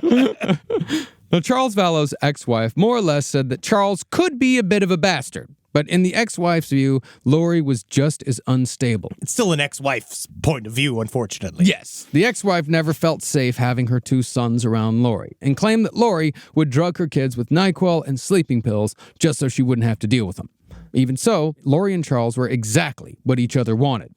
Charles Vallow wanted a young trophy wife, and as a 32-year-old beauty queen, Lori fit the bill. Charles, meanwhile, paid for Lori to go to Hawaii whenever she wanted, and she finally had a daddy who would succumb to her every whim. Okay, you just made it jump. You said it too. Like, you noticed what you just said? What? The idea that she'd make it a habit to drug the kids with NyQuil and sleeping pills? Yeah. And how do you think fucking Tylee and JJ went down in the beginning? I think that you can immediately see a line through. And you know what? Like a Casey Anthony, Zanny the Nanny type thing? Yeah. And I also Possible. think that their separation... I wouldn't even call him gold diggers because he's handsome. If he was big and fat, it's different. Charles Vallow was handsome. Oh, no, I don't think Lori Vallow was necessarily a gold digger. I think she just liked someone to take care of her. And Charles Vallow, by all accounts... to do it. Charles Vallow, by all accounts, truly loved Lori Vallow. I mean, unfortunately, he truly loved Lori Vallow. And he was, more or less a fine man. Yeah, he wasn't like the best guy, but he was all right. Mm-hmm. He was just a guy. He was just a guy. I think at the end of the day, that's what Charles Vallow was, just some fucking guy. And as much as dudes love bomb, women love bomb too. A woman could go in there because you'd be surprised what a well-placed piece of lingerie and a fucking 20-minute blowjob can do to a man's psyche. It's I know it's ridiculous, but it really can break a man down. Now, life was good for Lori, and Charles Vallow even enthusiastically converted to the LDS Church. But while Lori could have just settled into her new life, it seems like she was addicted to the drama. She very much had it out for her ex-husband Joe Ryan, and in 2006, she made an official report that Ryan had sexually abused her children. Now again, detectives and social workers found no evidence of molestation, and social worker reports noted that Lori appeared to be coaching Tylee to make accusations. But that was not the only thing the social workers noticed. Lori Vallow was quite obviously feeding her children fanatical Mormon dogma in addition to telling them stories about ghosts being real. And she even told government officials that she consulted with a dead lawyer about her custody case when the spirit came to visit her in the night. It's me, your representation, Abraham Lincoln. I'm here to tell you, don't go out to see a play. That's my first piece of advice. My second piece of advice is suck him while you got him. Because he's gay. Yes, You know yes, that? I know. Yeah. I know. You know. I'm well aware. Was gay. Yeah, I'm sorry. No, but also, this is not really fringe Mormon dogma, man. You know, like, I did not realize how... No, I said fanatical. Oh, I yeah. did not say fringe. Is it crazy? I did not know that they actually literally believed in reincarnation. Well, it's the reincarnation thing is I looked this up and it's a gray area where the church doesn't officially say that you are reincarnated, but you can take the idea of pre-mortality, which, you know, we're going to talk about pre-mortality a little bit later, but you can take this Mormon idea that you existed before you were born, that you existed in the presence of the Heavenly Father before you were born, and you return to the Heavenly Father. And so some of these things can be interpreted by saying that you kind of go back and forth between Earth and Heavenly Father, even though it doesn't clearly say that. That's certainly how Chad Daybell interpreted it, and that's definitely how Lori Vallow interpreted it. And they certainly don't believe that you just become dirt. No, No, because that would be a waste. Yeah, there's a lot of it, but there's just with Mormonism, there's just a million ways interpret to interpret everything. And every word's different. Yeah. But just like it happened when Barry Cox assaulted Stacy Cox's husband, there was something about the Cox family that inspired violence when one of them was seemingly threatened. And it was around this time that Lori's brother Alex stepped into the ring. But while Alex was definitely a psychopath, he was also an absolutely ridiculous person. See, radio DJ Adam Cox was not the only member of the family to try his hand at entertainment. By 2007, Alex Cox was living in Phoenix, Arizona, working a day job installing porta potties. But at night, he was also one of the worst open mic stand-up comedians in town. God, in Phoenix. I mean, imagine the worst open mic stand-up in Phoenix. As per the memory of one of Alex's friends back in Phoenix, Alex was a bit of an impressionist, ran the gamut of impressions, both baffling and hacky. Not me. From cartoon characters like Bugs Bunny, Daffy Duck, and Homer Simpson, to movie icons like Hannibal Lecter and, weirdly, Mrs. Doubtfire. And everyone knows the best stand-up sets are always repeated phrases from movies you've seen. Yes. Yeah. And doing movies weird and TV shows. That's the way to do it, because then people go, oh, yeah. Yeah. I remember that. Drive-by fruiting. Yeah. Yeah, baby. Yeah, baby. She's a mine, baby. That's Holden's bit. All right, don't steal that from him. That's Holden's stolen That bit. is his stuff. Yeah. Can't steal the stealing. But Alex's friend in Phoenix also said that Alex was always a little off mentally and very easy to manipulate. Particularly, this friend said that Alex was easily manipulated by his sister Lori. Yes. In a display that was described as both awkward and weird, this friend said that Lori would parade around Alex in a bikini, obviously trying to titillate him. It's just nice to see all you other brothers look around. You don't got a sister built like that. That's what I like. I look at her and sauntering around knowing that she's representing me everywhere I go. My hot, big-titted sister. Alex, does this thong right up my ass? Actually, let me adjust it. Let me adjust it. Now, as I mentioned earlier, Alex would be directly responsible for many of the deaths that occurred around Chad Daybell and Lori Vallow's orbit. But it seems like Lori had been going to Alex to do her dirty work for decades. Did you ever hear the story about him getting a head injury? No? Big cat. It's just fucking obvious. Is it short? But no, it's just he had a car accident and he came back never the same. That's what they all said. And it was that there was a thing in here where he was in a coma for 2 days after a car accident and he came out and he was fucking just a shell of himself. So after his NDE, he didn't become a god? No, unfortunately, he wasn't shown the preview of the rest of the world by God. Nope. Well, in 2007, Lori Vallow manipulated her brother into driving from Phoenix to Austin to attack her ex-husband, Joe Ryan, although it's said that what Lori originally had planned was far more sinister. See, Lori had been firing up Alex for months by telling him that Joe Ryan had been molesting her children, so Alex became obsessed with taking vengeance without Lori ever having to convince him to actually do it. So, after Joe had a supervised visit with Tylee at a facility one day, Alex Cox suddenly appeared before Joe in a parking lot as Joe was walking to his car. Alex began yelling, then pulled out a taser and buried it deep into Joe's chest as a sharp crackle filled the air. After being tased, Joe fell to the ground but quickly got up and started running and calling for help, while Alex got in his Pontiac Grand Prix and drove away. But this had not been the plan.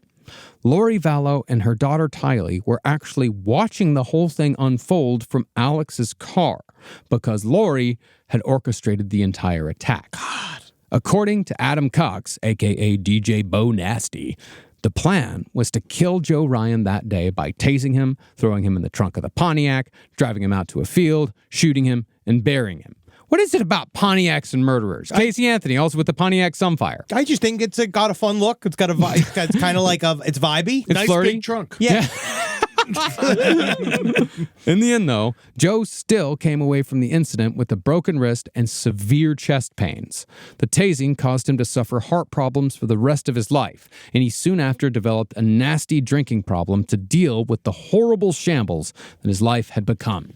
Now, this is it's fascinating that she watched the whole thing and she kind of orchestrated it. I'm so jealous of this relationship. I want to commit a crime with Jackie. Yeah. I want to commit a crime with my sister. I bet you guys have committed like 5 felonies together already and don't even know it. Yeah. In college, yeah. In Tallahassee. No, I want to kill my sister. It's fun to do. Fucking look how close they were. They were fixing each other's underwear. Yeah. Henry was innocent in college. Jackie, not so much. Yeah, she was the one that did the dirty things.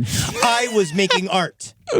You know, it was probably easy. So if Barry Cox most likely molested all these kids, it was probably really easy for her to convince Adam, or was it Alex? To Alex to fucking go after this guy for molesting her kids. Possibly. They had a very open sexual relationship. Barry Cox and Janice Cox used to talk about their fucking with their kids. The kids used to repeat it to the rest of the family as funny little jokes. They all were always inappropriately touching each other as a family. And so it came from up to up. Yeah. And then Alex also said in his stand-up that he did it in the nuts, not in the chest. Yeah. Don't exaggerate. What are you talking about? Every stand-up says, like, I was on my way to the veterinarian today. It's never real. Stand-ups are fucking lying to you guys. Yeah. Not all of them. I mean, Hassan Minaj is a truthful man. Got him! Now later, Lori admitted that she had searched the Book of Mormon for some justification to kill her ex-husband without guilt or retribution from God, and she believed that she'd found it in a compilation of Joseph Smith revelations called Doctrine and Covenants. Was that recorded live? Is that a bootleg? It was in the index. Yes. Doctrine and Covenants, live at Red Rocks, yeah. The passage said, quote, And then, if he shall come upon you or your children, or your children's children into the 3rd and 4th generation, I have delivered thine enemy into thine hands. This line, Lori Vallow believed, was the Book of Mormon telling her that it was not only morally fine to murder her ex-husband, but religiously sound as well. And it's written down. Yeah. Now, Alex Cox was naturally arrested for aggravated assault with a deadly weapon for attacking Joe Ryan. He was given a paltry sentence of 90 days, but even that, Alex thought, was too harsh. He thought that he should have been hailed as a hero, and he even worked his nearly fatal assault into a bit for his stand-up comedy routine. You got to write what you know.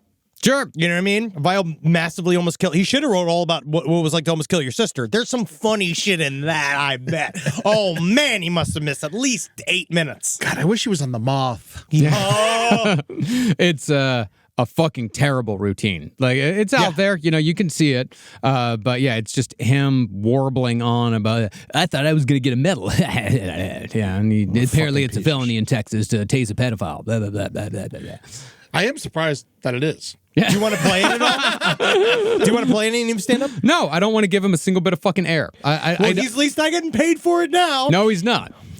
Now, this incident seemed to bring Lori and her brother Alex even closer, because soon after, Lori convinced her husband Charles to move the whole family to a suburb of Phoenix, just a few miles from where Alex lived. Life, however, was relatively uneventful for the next few years. But in 2012, Charles Vallow's nephew fathered a baby who was born premature. The nephew and the mother were both addicts, so social services put the baby in the care of Charles Vallow's sister, Kay Woodcock. By addict, do you mean like chocoholic? I mean like heroinaholic. Oh, that's so much worse than chocolate. Way less delicious. Maybe methaholic. I'm not sure. They were never truly, like, they were never that clear about it. That's going to be my sitcom, Methaholic. If it's 2012, that's still kind of like that in-between time between meth and heroin. Yeah, you're right. Yeah. So, could be either. Could be both. Well, the child was Joshua Jackson, better known as JJ. Now, Charles's sister Kay was too old to raise a baby, so a few months after gaining custody, Charles and Lori adopted JJ, and as a result, JJ Vallow would be the other child to die under Lori Vallow's care. Now, 2 years after they adopted JJ, Lori finally realized the Cox family dream when she convinced her husband to move the family to Hawaii, which was also a bit of a fuck you to Joe Ryan, because Joe Ryan had actually moved to Phoenix to be closer to his daughter. But it was in Hawaii that Lori Vallow and Chad Daybell's paths first began to cross. I can feel the vibes. Yeah. I can feel the waves. I can feel it. Ooh, God, just fucking those little, you got those Mormon underwear getting wet. Yeah. From how humid it is. It's getting really wet. Gotta peel that off to get to that fucking gay dude. Mahalo. Aloha! You will address me as such. You will follow the island regulation. Just want to say aloha. I just want to say aloha to him. Well, in Hawaii, Lori discovered the world of Mormon near-death experience books, and she became a particular fan of the ribbon-twirling author we mentioned last week, Julie Rowe, who was published by Chad Daybell's company. Lori Vallow also became a huge fan of Julie Rowe's podcast, which led her directly to the Avow message board that originally gave Chad Daybell his first big boost. Whoa. From there, Lori Vallow discovered Chad Daybell's books and his podcast appearances, and Lori had soon read every book Chad ever wrote, including all of his awful fiction. The members of the Avow message board, by the way, were also big believers in the White Horse Prophecy, and it's likely that this website was where Lori Vallow discovered the story about the 144,000 Mormons who would survive the apocalypse to witness the second coming of Jesus Christ. Dude, Julie Rowe is fucking insane. Yeah! She's crazy, man. Have you seen her TikToks? I have not. I've fallen into that hole, man. Julie Rowe is absolutely apeshit. Looking great. Yeah. I mean it. She's tight as hell. And she says, You love all these women. there's something about these dangerous ass women. Julie Rowe kind of looks like the woman who plays Callie on Grey's Anatomy. She does. Yeah. She does. And but the earthquake's still coming. Yeah. Earthquake's still Any coming. day now. Any day now. It's so weird because she seems so rational in the doc, and then she'll just say the craziest shit out of nowhere. Yeah. Dude, you should watch this interview I did with the East Idaho News with her, an hour, unadulterated, uncut Julie Rowe, and she is fucking nuts. But she puts forward, too, that Chad might have been kind of angling for her to be the number one wife before he met Lori Vallow. Well, she's not blonde enough. Nope. But at the same time that Lori was starting to fall completely into the highly attractive world of fantasy, her real life was getting more complicated. It soon became clear that the child she and Charles adopted, JJ Vallow, he was severely autistic, and he had to be constantly watched lest he sneak out of the house and wander the neighborhood. Charles Vallow worked all the time, he traveled a lot for work, so it became Lori's responsibility. Lori's son Colby also got married in 2018, and his new wife soon noticed the strange relationship Lori had with her son. Lori was terribly jealous and was said to have treated Colby more like a boyfriend than her own child. After Colby got married, Lori became distant, as if her son had left her for another woman. It's not like my mom at all. Not at all. No, she was never like that. She never called anybody I was with a whore. She never just said being like they're just trying to take my son from me. It is like I remember when I broke up with my long-term girlfriend, and it was the first Christmas with my mom afterwards. She's like, "Now that you don't have your girlfriend, it's nice that I get more presents." Thanks, Mom. He's like just crying next to the Christmas tree. Well, additionally, Charles and Lori's marriage was starting to show some wear. When Charles's mother died, Lori refused to go to the funeral, saying that she was somehow too busy. There's stuff floating around, man. Yeah. Right? It's hard for her to go, right? You can't just be like, you just dropped this funeral on me. Okay, if you really wanted me to go, you would have told me 2 weeks ago when I had already not done, because I have to get my belly frozen. You've seen that? No. It's some kind of process where you get your belly frozen. Wow. It hurts, apparently. I bet. That's it. But the one piece of good news from Lori's perspective was the objectively depressing death of Joe Ryan. His decomposing corpse was found in a Phoenix apartment after he'd been dead for weeks. But when Lori was informed of the death, she couldn't have been happier, telling her sister-in-law that Joe was evil and needed to die. Now, because he's the guy who got tased, correct? Yeah. Now, and he got chest problems after that. They could have tied that to them, probably. It's almost certain that Joe Ryan died of a heart attack because Alex Cox tased him. Now, why would He's like 58 or something. Now, why wouldn't he get arrested for that then?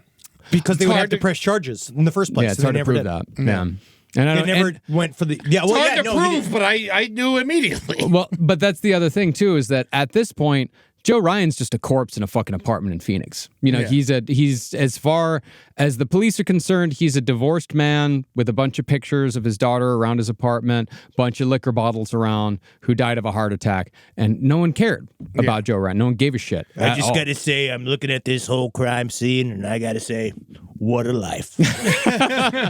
Can't wait to do this myself. Amazing. Something to look forward to. But you'll notice this is a running theme with Lori, is she likes to deal out death. She likes to say who needs to die and who deserves to live. And she did this for a long time before she met Chad Daybell. That sort of thinking was already in her fucking brain. Oh, they were just ready to meet. Mm-hmm. They were ready to be together. They're almost there. Now, by 2018, Lori Vallow was 45 years old and had become absolutely obsessed with the Mormon near-death experience world. Besides the works of Chad Daybell and Julie Rowe, Lori was also a fan of a book called The Second Comforter, written by a man with the unlikely name of Denver C. Snuffer Jr. Oh, no. That was the guy that molested Big Bird, actually. It was very sad episode of Sesame Street. Yeah. That was really rough. I remember when Denver C. Snuffer Jr. molested Big Bird. I do. Right. He was Oscar the Grouch's roommate, right? Yeah. Drifter. Yeah, he was a drifter. He lived in the trash can next to it. And the Second Comforter is also what saved my marriage. You know, me as well. Yep. Get that second comforter, ladies and gentlemen. It's a game changer. It really does make your life a lot better. I also do the Second Comforter. Yeah. Have to. That's fantastic.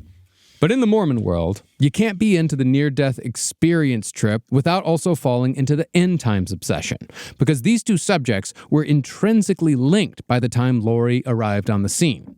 So after the Vallow family moved back to Arizona, they don't live in Hawaii anymore, they're back in Arizona, Lori joined so many other neo-fundamentalist Mormons in becoming a doomsday prepper. Well, makes sense, because Arizona already looks like the set of Mad Max. True. Now, by October of 2018, Lori Vallow had found her way to a Mormon end times class taught by a writer and so-called life coach, a woman named Melanie Gibb. I hate Melanie Gibb. Yeah. Gibb, you may remember, had been inspired by Chad Daybell and had opened a local branch of the Doomsday Prepper organization, Preparing a People, in Arizona. It's Preparing a People. He may know them better as Pap. Pap! Got your fucking ass, you fucking idiot! I knew it was coming. You fucking piece of shit! I knew it was coming. I'm fucking. You can't I'm get gonna me. piss on you while you sleep. I'm gonna bring you to your house. I'm gonna watch you sleep. No, that's getting me. That's getting me. Yeah. That's how I'm gonna get you. Yeah, that's how I'm gonna get you. Yeah, if you do that, I'll say you got me. Well, before long, Lori was a committed member of PAP as well, and with a receptive audience, her bullshit very quickly took off to the next level. At PAP meetings, Lori would claim that she no longer needed to sleep because angels would wake her up throughout the night to instruct her on how best to do God's work. She lived on angel energy. That's cool. You know, I mean, if you're going to live on anything, might as well make it angel energy. It sounds cool. Yeah. No, it doesn't. This is Charlie Sheen talk. Yeah, it is. You know, like the idea of like angels. Tiger blood, man. Fuck angels. I don't need to sleep. Angels, they do sleep before me. Yeah. And it makes sense that Melanie Gibb would make it past the apocalypse because everyone knows that Gibbs are great at staying alive. Whoa! Yay! Thank you. Except for the one that died of AIDS. Yes. Would he die of AIDS? He didn't die of AIDS. Yeah, he did. No, he didn't. Yeah. One of the Three of Bee them died of AIDS. Three of them died of AIDS. Three of the Bee Five Gees Beastie did not Brothers died of die AIDS. of AIDS. No. I thought Barry Gibb died of AIDS. Barry Gibb didn't die of AIDS. He was crucified. Yeah. He was crucified by an AIDS No. victim. No. That's right. No. I remember now. Jimmy Carter ran him over with a car. Like, It's a visual joke. You guys can't see my act out of it. If him driving the car, that's Jimmy Carter. With his surprise that I'm going to die face. Now, obviously influenced by Chad Daybell, Lori also claimed to be a personal witness of the resurrected Jesus Christ, and she said that she was regularly visited by the dead spirits of family members. God, she said, had also given her so-called pre-mortal memories. Pre-mortal, as I said earlier, that's a Mormon term for the time people live in the presence of Heavenly Father before we're born on this earth. But in Lori's pre-mortal life, she claimed that she'd been a warrior for Christ, fighting the forces of darkness in the pre-mortal world for millennia. And by the way, also, every time Lori, it fucking drives me nuts, every time Lori Vallow says the word millennia, she extends it into 4 staccato syllables. Millennia. Yeah, it's fair. God. But when Lori said all this crazy shit to a gathering of PAP members, she got not blank stares or polite nodding, but raucous applause. It's like when I do shows in Florida instead of LA.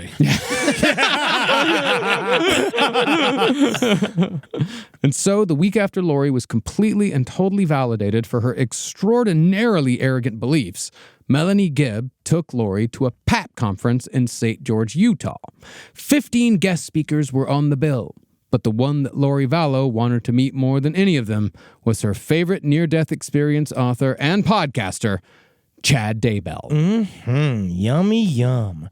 And as soon as she saw him, the first thing she thought in my head was, man, oh man, I want a slice of that Mormon. Yeah, I want that bowl of yogurt of a man. Nothing I want better to gargle the pouch of fat underneath his belly button so that I can properly serve. Ooh, Chad. I bet he comes oatmeal. Oh, I hope he does, because that's the only thing I can eat according to my religion. Tammy, are you ready for my cream of wheat? Yeah. Now, I saw the Mormon Girls website, and I feel like some of it is different there because it seems they really want to make sure none of the seed is wasted. Yes, Do you think that every in time. normal Mormon ladies, is it like doctrine to swallow? I don't know if blowjobs are necessarily Mormon friendly. Side stories, lpotl@gmail.com. I would actually really like to know. I bet they are.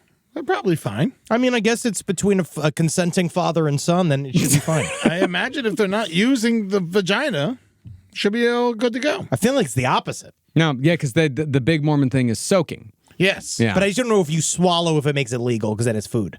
Because then you're making food. Oh, that's And you're choking. not just, yeah. I mean, gagging. Yeah. We done talking about cum? Yep. Okay. Now,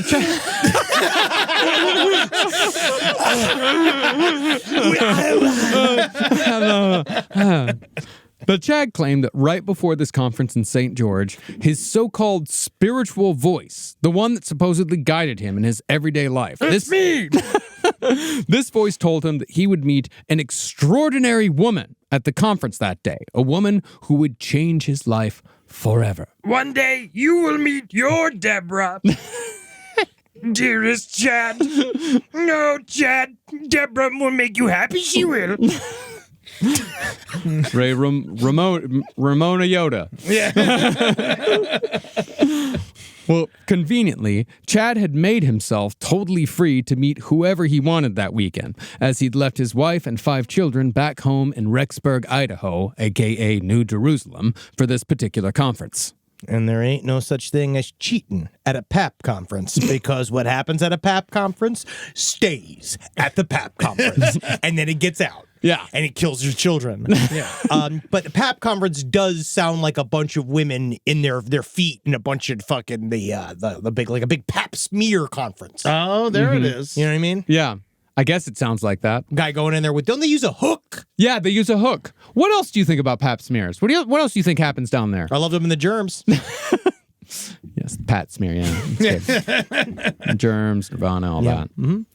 Goes good on a everything bagel. I love a pap smear. That's my favorite. Yum. So after Chad went before the PAP conference and gave his halting, awkward speech about the end times, he sat down at his table to meet his fans and sign his books. There was tens of them. Mm-hmm. And who else should saunter up to Chad's sit-down with a big smile and a lot of adulation but Lori Vallow. Hi. Lori told Chad that she'd read all of his books. And from what Melanie Gibbs said, Chad and Lori had instant chemistry, as if a lightning bolt had hit both of them.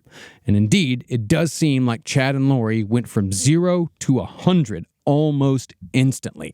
Well, Chad and Lori were inseparable for the rest of the conference, and before the weekend was over, Chad was telling Lori that his spiritual gifts had revealed that they had been married 7 times before in previous lives. Lori, Chad said, was one of the chosen ones, and together they would change the world.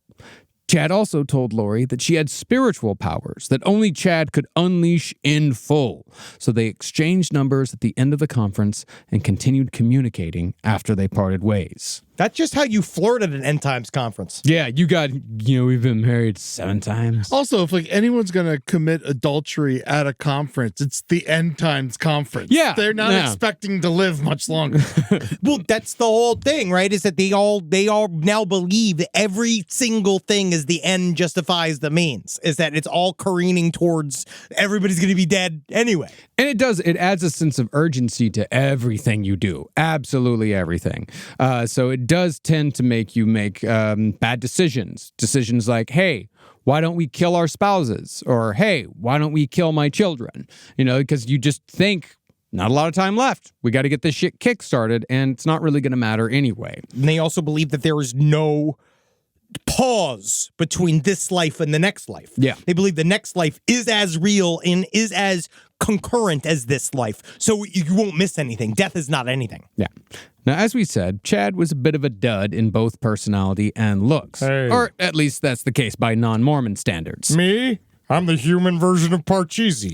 Everybody's favorite sit-down game. Good, quiet, long game. Lori, however, couldn't stop talking about Chad on the way back from the conference, saying that she was attracted to him, quote, on a spiritual level. Now, as far as what attracted her, Lori was obviously a very black and white person, and in addition to pumping her up, Chad had also given Lori a very simple way of slotting black and white thinking into her belief system. Chad claimed that he'd come up with a system to tell if people were dark spirits or light spirits, which was yet another concept he'd stolen from the controversial NDE book Visions of Glory. In Visions of Glory, Tom Harrison had said that during one of his NDEs, he was shown people whose only purpose on earth was to commit evil deeds, people he unimaginatively called evils. Everyone, Harrison claimed, has levels of light and dark within them, and we all have to ascend above the dark in order to gain light levels.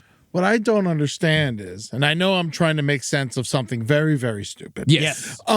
So if you are light and you die, does that mean that the number's down to 143,999?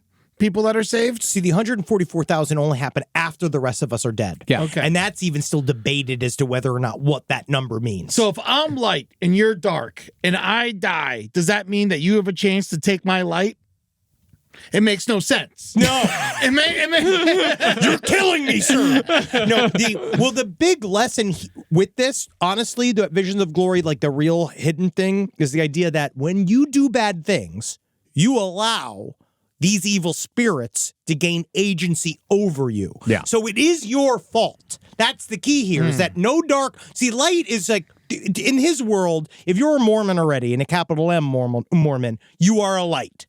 But a dark person is allowed dark energies to enter them through the top of their head. Yeah, if you like, that's the thing. If you watch pornography and you masturbate, at the moment of ejaculation, the top of your head opens up and a dark spirit comes in. Because they're all edging. Yes.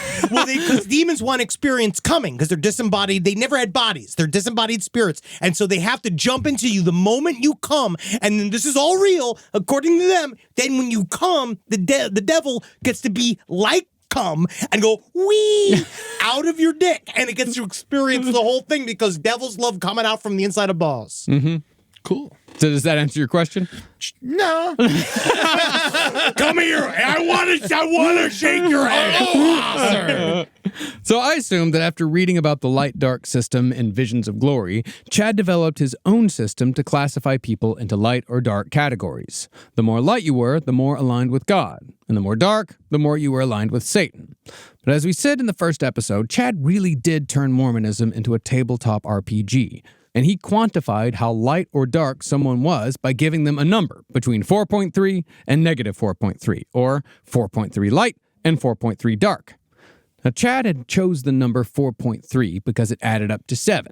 And 7 is extremely important in both Christianity and Mormonism. 7 days of creation, 7 tribes of Israel, so on and so forth. Also, him and Lori have been married 7 times. 4.3, though, does not add up to 7. No, it's a number in and of itself. 4.3. A 4 and a 3 add up to 7 if you add them. If it's just 4.3, that's just a number. Yeah. But if you take the 4 and you take the 3, then you add that together, then that makes you that's the thing, is it in Chad's that's the thing, hey, fuck me, in Chad's world of like fucking new age numerology and making shit up as you go along, like the 4 and the 3 represented heaven and earth. So if you are 4.3 light, that meant that you're spiritually perfect. You have an equal amount of heaven and earth in you.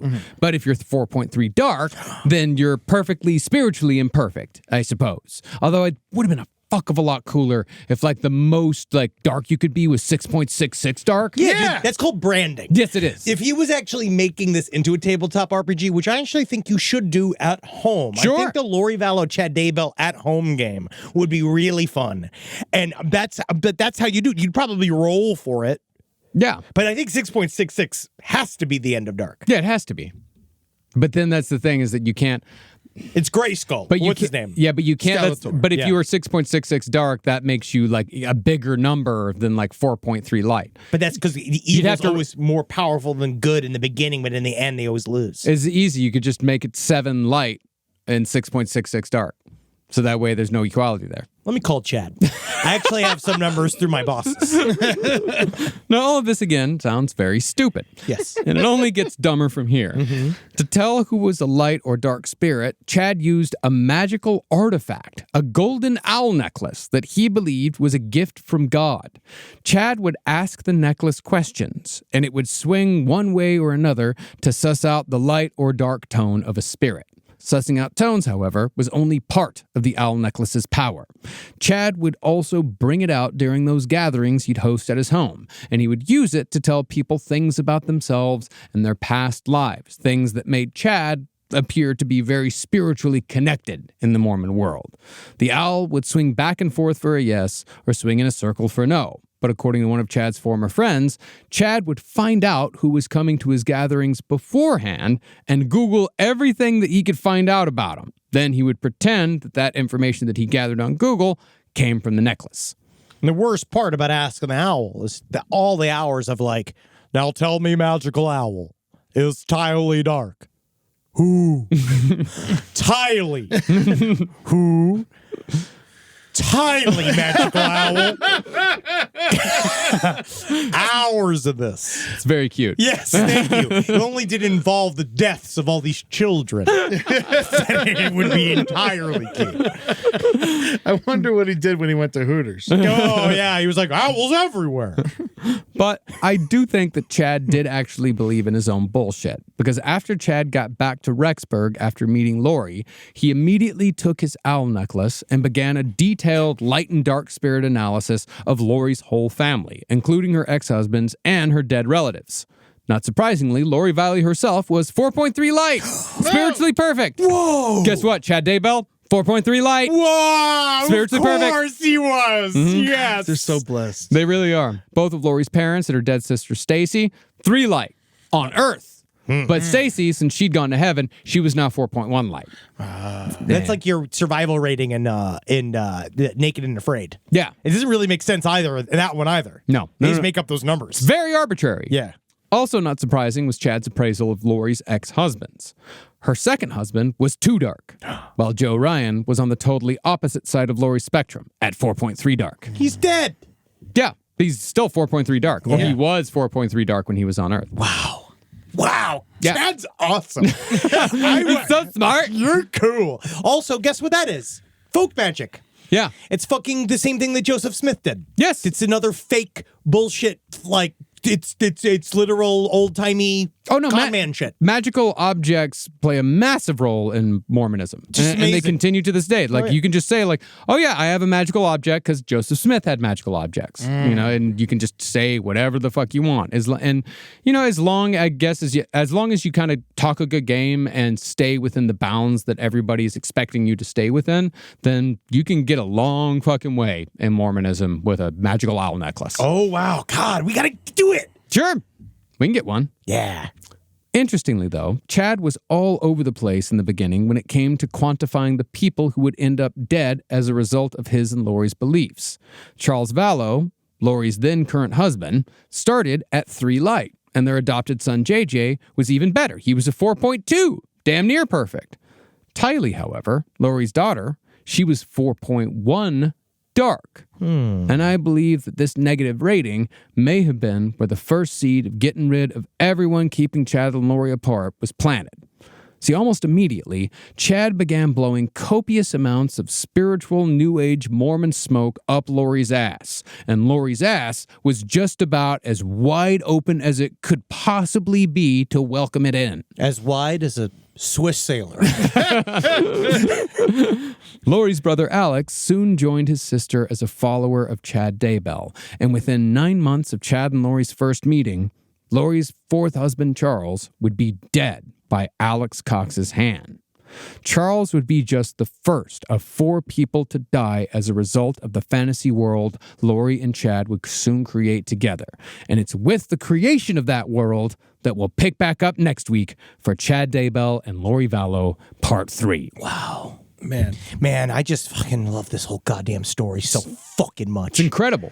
It's a crazy story, but the 4-point thing, it just makes me so like insane with anger. Yeah, you don't like D&D. You don't like it when it results in child's death. But it's it's as judgy as you can possibly get. And it's stupid. It's really Very stupid. It doesn't make any sense. It just like pulls it out of his ass, and everyone's like, "Yeah, that sounds great."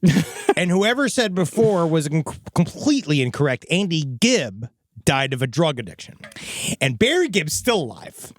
And there's also whoever said all this before? Whoever said that, and Maurice died of twisted intestines. Yeah. I don't even know how that happens. I guess it comes from fucking Saturday Night Fever. Go to patreon.com/last podcast on the left to watch video episodes of every single episode we do. And don't forget to go watch side stories for free over on YouTube. And once you got those apps open, go on over to TikTok and Instagram and follow us at LP on the left. And if you still want more from the Last Podcast Network, go over to twitch.tv/LPNTV to see us perform bullshit live, and go back to our YouTube page to check out everything after the fact, VOD. And don't forget to come out and see us on tour. That's right, man. We're going to be in Nashville soon. That is March 14th. We're doing the freaking Ryman, dude. Can't wait. Yeah. I'm so excited for this. The Ryman is the most beautiful venue in the entire country. It's incredible. And I can't So wait cool. to be there in their weird Confederate church. And then we'll be in Huntsville. Right after that, on the 16th, that's Sunday, we're going to be in Huntsville. And Henry and I, we're coming for you, NASA. Coming for you, NASA. I also told there are several competing German restaurants, and there's an entire German town that we can go to that is just outside of Huntsville as well. Well, And if they are competing, they need to hit us up and compete for our business because we're big and Yeah. we buy lots of sausage.